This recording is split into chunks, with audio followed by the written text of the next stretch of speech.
التربية ولا التعليم؟ السؤال ده مهم أوي. إحنا بقينا نشوف ناس معاها شهادات بس ما عندهاش أصل. ناس المفروض إنها متعلمة بس ما بتعرفش تحترم، ما بتعرفش تتكلم، ما بتعرفش تختلف مع الآخر بأسلوب كويس، وساعتها لازم نسأل السؤال الصعب ده ونحاول نجاوب عليه سوا. هو المهم نتعلم ولا الأهم إن إحنا نتربى؟ طيب، واحدة واحدة كده خليني أقول لك يعني إيه تعليم. التعليم طبعا مهم جدا، يعلمك تفهم، تحلل، تشتغل، تنجح. لكن التعليم لوحده ما بيعلمش التالي: الاحترام، الرحمة، الضمير، الأمانة، الذوق، الإنسانية. دي حاجات مش هتتعلمها في العلم.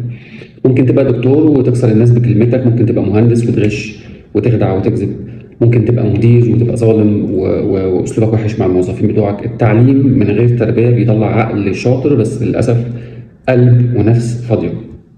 طيب يعني ايه تربيه؟ التربيه مش بس تقول من فضلك وشكرا والكلام ده، لا. التربيه انك تعرف حدودك كويس قوي، تعرف تقدر غيرك، تحترم الكبير، ترحم الصغير، تحافظ على الامانه، تخاف تجرح حد بكلمه او بتصرف او كده، بتفكر دايما قبل ما تقول الكلام او تنصرف. التربيه دايما بتظهر في كلامك، في تصرفاتك، في اختلافك مع الناس، في وجهات النظر، في غضبك وقت غضبك، في قوتك وفي ضعفك، بتظهر في كل شيء. طب خلينا نوضح كده الفرق بالامثله ما بين الموضوع التربيه والتعليم، واحد متعلم ومش متربي والعكس. طب واحد متعلم بس عمال بيشتم وبيسخر وبيتنمر على الناس، ده تعليم من غير تربيه واضحه جدا. واحد بسيط جدا في تعليمه، يعني بيتعلم تعليم بسيط يعني متوازن، مش تعليم عادي يعني، مش واخد اكبر الشهادات والكلام ده، بس محترم وكلامه موزون واسلوبه مهذب مع الناس. دي تربيه حقيقيه وبتكتمل عنده الجهتين. واحد ذكي جدا بس ما بيخافش ربنا، ده خطر اصلا على المجتمع يعني، باي ذا واي. واحد عنده اخلاق حتى لو علمه اقل، بس هو امان للناس في طريقه تعامله وطريقه تصرفاته مع اللي حواليه. طيب ليه بقى دايما التربيه اسبق من التعليم؟ يعني اسبق واهم من التعليم. لان خلي بالك ان التعليم بيعلمك ازاي تكسب طبعا، لكن التربيه بتعلمك ما تظلمش وانت بتكسب.